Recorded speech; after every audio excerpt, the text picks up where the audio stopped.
This is interesting. You won't believe how action figures are made in 2025. Hmm. See what this is here.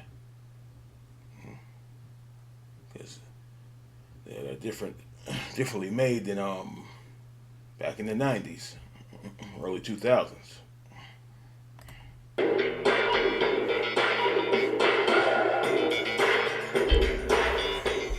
Action figures have been more than just toys. They've been gateways to imagination, adventure, and endless play. From epic battles between heroes and villains to quiet moments of creativity on bedroom floors, these figures have shaped childhoods and sparked lifetimes of fandom. Whether it's a Star Wars Stormtrooper, a G.I. Joe soldier, or the Teenage Mutant Ninja Turtles, these collectibles have been cherished, played with, and even displayed proudly by fans of all ages. But have you ever stopped to wonder how these miniature icons are brought to life? How do they go from sketches on paper to posable masterpieces in your hands? Today, we're peeling back the curtain on the fascinating process of how action figures are made. From their carefully crafted designs to the factories that produce them with precision. Along the way, we'll explore why these timeless treasures continue to inspire awe, spark nostalgia, and bridge generations.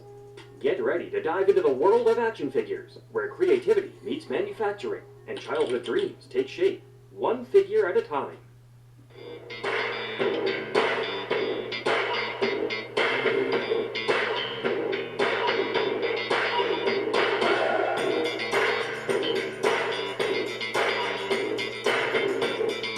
They have little sculptures first. Yeah.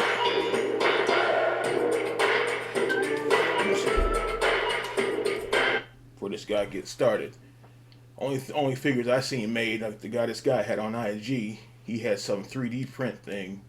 But those are more like the old school 80s/90s figures. I remember he had some made like the Secret Wars figures. Then he had some made like the 90s X-Men figures. He had like with the bendable knee joints and stuff. I was like, damn, this guy doesn't. Because I remember the one dude. Yeah, I think it was the same guy. He made the giant Sentinel, about as big as the one they're releasing this year or next year. He made it from the 3D printing thing. That thing was huge, and he had the thing coming out of his hand to grab the mutants and everything. It's crazy. So he glued it together, and I think he painted the face and everything. He was something serious with it.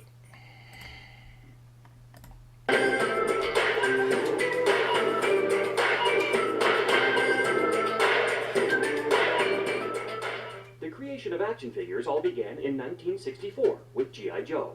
Yeah, those are the old ones. You know this name, the original. But G.I. Joe wasn't just another toy. In fact, Hasbro made sure to avoid that word completely. They called it an action figure to attract boys who didn't want to be caught playing with something labeled as a doll. This military-themed toy was a big deal, coming with changeable outfits, gear, and vehicles. After G.I. Joe marched onto the scene, other companies wanted in.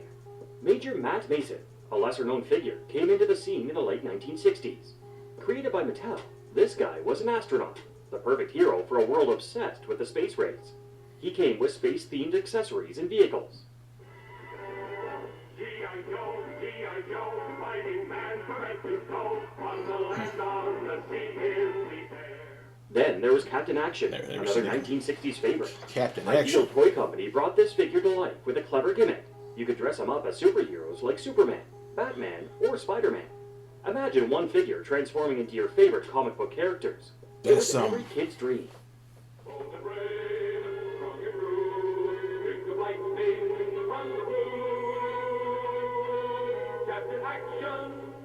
Fast forward to 1977, and things got wild with Star Wars. Yeah, Kenner of course. Toys managed to snag the rights to create figurines for the movie, and their decision to make them small, I remember just those. 3.75 inches tall, was a game changer. These figures were perfectly sized for vehicles and playsets, letting kids recreate epic lightsaber battles and space chases. Star Wars toys didn't just sell well, they became a phenomenon, with millions flying off the shelves. Star Wars, you and your Them things are worth so much money now. Now the Earthlings at Kenner have asked my associate and me to present the Star Wars collection. Truly remarkable toys and games for your children. What are you so excited about now? My goodness, the Star Wars TIE Fighter and X-Wing. TIE Fighter, Now your uh-huh. children can relive our Ooh, that's worth wonderful something there, or boy. collect our wonderful Star Wars companions with Kenner's Star Wars action figures. By the 1980s, I remember I had it was like the Darth Vader head. You open it up and you could put like a bunch of figures in it. It was like a collector case. I remember all that. And then that monster that Luke had to get away from. They tried to feed him to the Rain Corps. I remember that. Got that from somebody. And that dude was rough looking. If you saw him in the middle of the night, like what was that other guy? The Abomination. Okay, yeah, you mess around and shit on yourself, because he was rough. 80s and 1990s, action figures had become a cornerstone of childhood, and few were as revolutionary as Transformers. Oh yeah. Released in 1984 by Hasbro, Now we these getting ingenious somewhere. toys weren't just action figures. They were a phenomenon, designed to transform seamlessly from robots into cars, planes, and even cassette players. Transformers captivated imaginations with their dual identities. Supported by a hit animated TV series, comic books, and blockbuster movies, they told epic stories of good versus evil, sparking creativity as kids mastered the art of switching between robot and vehicle forms. Transformers set a new standard for innovation in toys, becoming cultural icons that continue to bridge generations with their blend of nostalgia, storytelling, and groundbreaking design. Transformers didn't just fill toy boxes, they left a lasting impact. Even decades later, Transformers remain a beloved part of pop culture, bridging generations of fans with their blend of nostalgia, storytelling, and groundbreaking design. Not long after, Teenage Mutant Ninja Turtles took over the scene in 1988. Playmates Toys introduced figures of the pizza-loving turtles, Yep. straight from their cartoon series. Remember all that? Each turtle had their unique weapons and personalities, and they became instant favorites. Designing action figures is a blend of wild imagination, cutting-edge technology, and precision teamwork. It all starts with designers sketching their vision on paper or digital platforms, focusing on capturing the character's essence, from their iconic look to the tiniest detail that make them unique. Every pose, expression, and accessory is carefully planned to create something that feels alive in miniature form. Next, the sketches evolve into 3D models using advanced computer software. With 3D modeling, designers can refine every detail. Oh, the same ensuring way with figures' the printing. proportions, articulation points, and textures are perfect. This step is especially crucial for capturing lifelike likenesses of movie stars, athletes, or iconic characters. Collaboration with licensors is a key part of the process. Designers work closely with the original creators, whether they're from comic books, movies, or video games, to ensure the figure remains true to its source material. Fans expect absolute accuracy, and designers know they can't skip a single gadget on Batman's utility belt, or miss the exact color of a character's iconic costume. The end goal is to craft a figure so authentic and detailed that it feels like a piece of the character's world, ready to jump into yours. Once the design gets the thumbs up, it's time to make it real. Back in the day, artists would sculpt prototypes by hand, using clay or wax to bring the sketch to life. It was all about steady hands and an eye for detail. Now, things have leveled up with 3D modeling software and 3D printing. This tech makes it easy to turn those digital models into physical prototypes.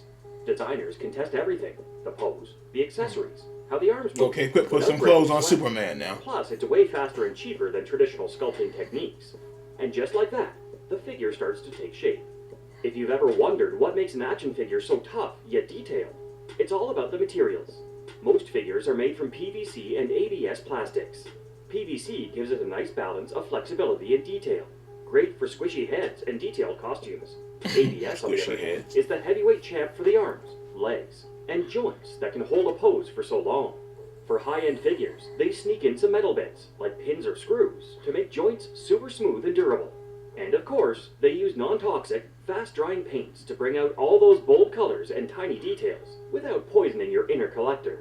Here's where the magic really begins. The sculpted prototype, think of it as the rough draft of the action figure, gets transformed into industrial steel molds. Why steel? Because these molds are about to endure the fiery fury of molten plastic, and only the toughest materials can handle the heat. Enter the injection molding machines, where hot, liquid plastic is pumped into these molds at high pressure.